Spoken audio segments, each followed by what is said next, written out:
Morning, guys. It's Brent with Lykins Motorsports. If I sound like I have a speech impediment, I'm not. Haven't been drinking, and I'm not having a stroke. I just came back from the dentist, so one side of my face is completely numb. We're going to get on to working on JJ Jr. here in a second, but I just want to show you what's up with Mr. Ron's 363. The heads are torqued. All the rocker arms and rocker arm studs and guide plates are set. Got paint on it. March pulley systems on here. Alternator is hung, waiting on the belt to show up today. Got a 2-shiv pulley on the crank so he can run the power steering pump if he wants. Dropped the intake off to be cut, and then he said that he wanted it ported, so we'll have it ported. We're not too far from a complete engine, still waiting on distributors to show up, and Smith Brothers are sending the push rods. They should be here, I would imagine, today or Monday. But all new alternator brackets, pulleys. This is a good looking engine, and I'm pleased with it. It's got 9 quarts of driven oil in it, and pump has been primed. It's showing about 75, a little under 80 pounds on the gauge with it cold, which is good. So we are in good shape. I don't know when I'll get to dyno it. We got to wait on the intake to come back. My dyno guy that I've used since probably 2008, his dyno shaft broke. I don't know if it's the shaft that hooks the engine to the pump or the shaft inside the pump, but it broke and took out pretty much everything underneath, I think, from what I've heard. So he's in the process of getting all that repaired, and it may take a little bit. I'm going to have probably 3 small block Fords, the dyno here, not too far from now, so hopefully he'll get it set back up and ready to go. That's a good looking 363 right there. All right, so we're going to work on JJ Jr. I'm going to bag this engine back up to make sure that nothing gets inside of it. And I should be able to finish up our little 5-liter Ford motor, or a little dyno mule, and get it ready to dyno. I should be able to get that done here in just an hour or two. Trend push rods are here, so I got to get these washed up, and these are 5/16 105 wall, 9/150 length. Always wash your push rods. Sometimes they make a push rod cleaning brush, but I've had a lot of trouble with those things before. They're like little pipe cleaners. They don't last very long. So I squirt parts cleaner with a little wand down in there and blow them out, and then wipe off the outside. If you don't wipe off the outside, they are nasty. So make sure you clean your push rods. The rocker arm studs and guide plates are adjusted for it as well, so we'll get the rocker arms on and the preload set. I'll show you how to do that. Intake manifold is ready to go back on. We've got the new intake manifold gaskets that better match the cylinder head ports. So I'm going to stop yapping and start working. Well, I didn't catch this earlier. What do you see on there? 9/150. Guys, a 9/150 push rod doesn't have any business being near an 8200 deck block. So I just looked back through my emails to Trend. I for sure says 6/150. They sent me 9/150, so I can't do pretty much anything on this engine. So how about I just give you a little bit of a tour, and then we'll talk about the Eric Weingartner cam challenge. How's that? So just a brief recap. This is a 2001 Ford Explorer long block engine right now. I bought it as a very complete engine from a core supplier. The engine is in excellent shape. The cylinders still have crosshatch in the cylinders. I mean, this is a really clean and really well taken care of engine. I think it had about 106,000 miles on it or something. It's got the GT40P heads, 4 bars. Here's the heads as they sit. Mr. Joe Crane did all the port work on them, and they are spectacular as always. I think we picked up between 30 and 40 CFM.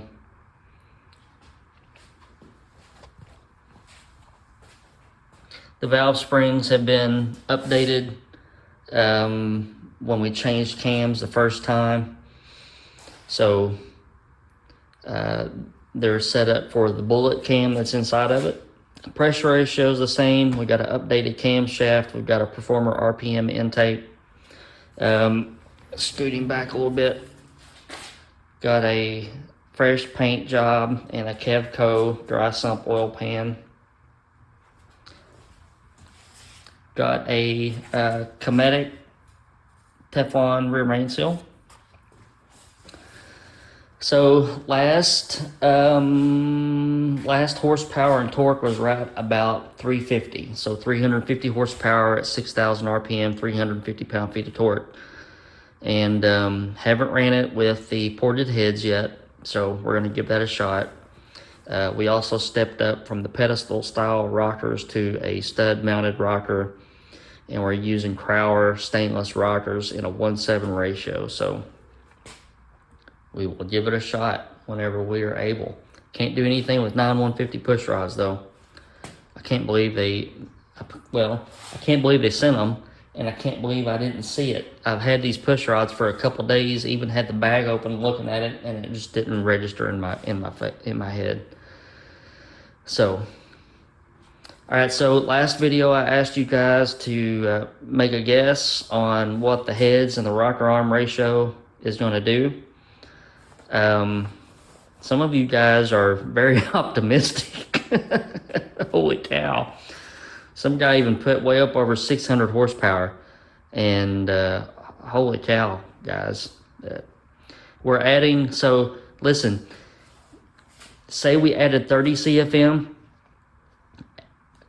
At the very, if this was just a perfect scenario, we may get 2 horsepower, or yeah, let me think about this. 2 horsepower per CFM bump. That's in a good scenario. So, you know, in a perfect scenario, we may gain 60 horsepower. We're not going to do that, okay? I'm just telling you right now, it never works out that way. So the parts that are inside the engine are meant to take advantage of a 195 CFM port. The potential is there for the horsepower to go way up, but usually when in the past, when I've done a stock headed engine and then had the heads ported, the increases are not really in the same proportion as what you would expect them to be.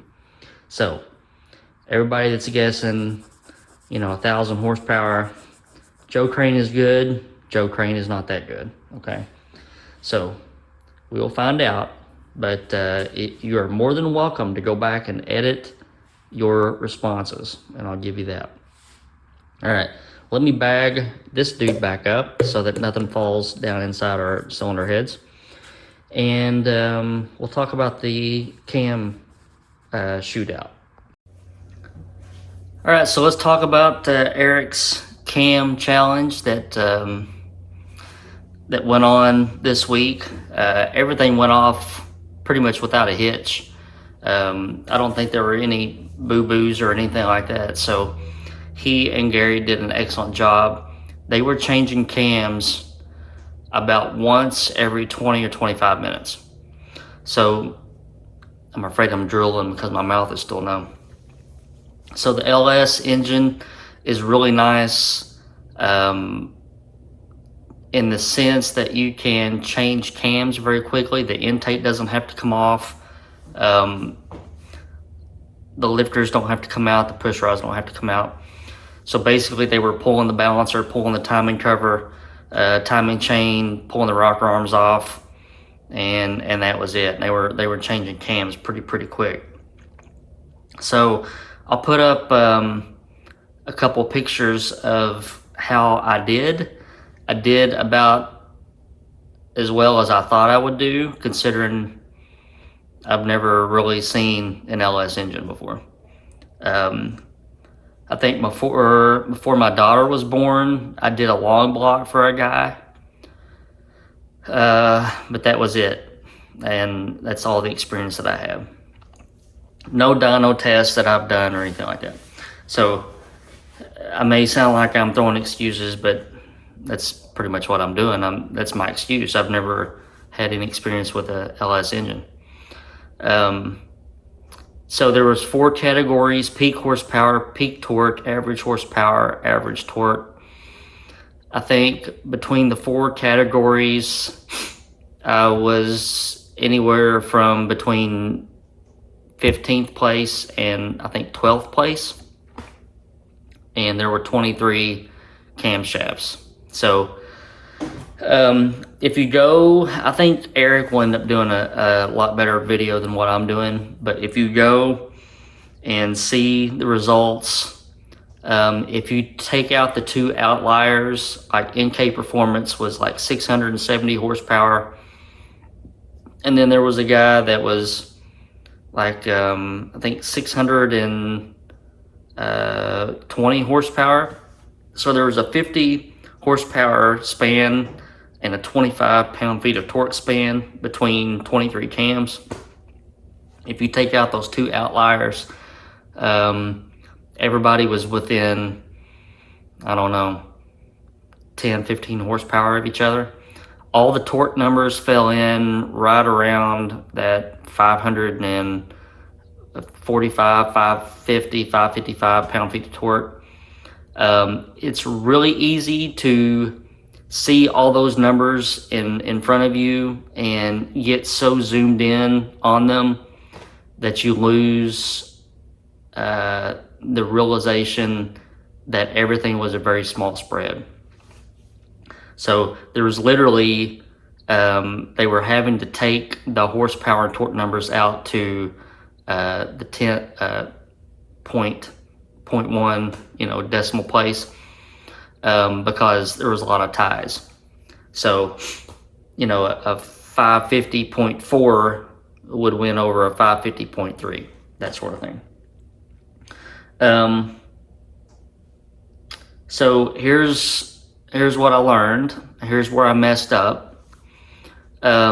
This is a 408 cubic inch engine with a 263 cc intake port, which is a pretty good size intake port.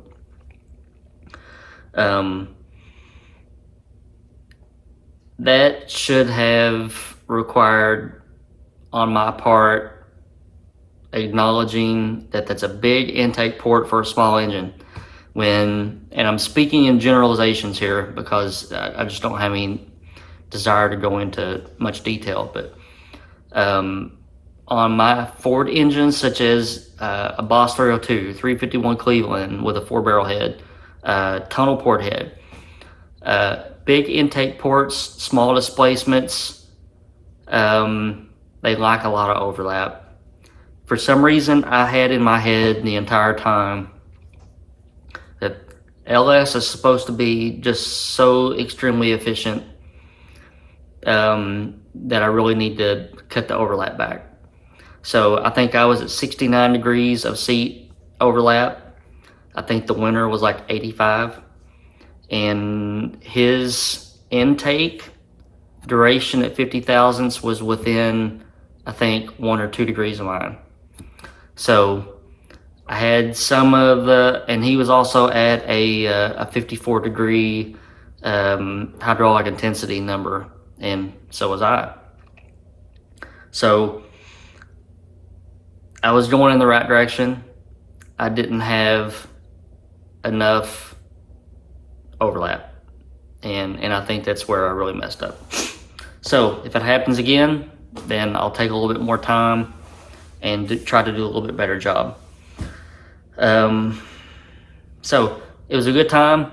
They were doing between 8 and 10 cam swaps a day, which is, be thankful that you didn't have to pull the intake manifold and all that stuff, because that gets so nerve-wracking.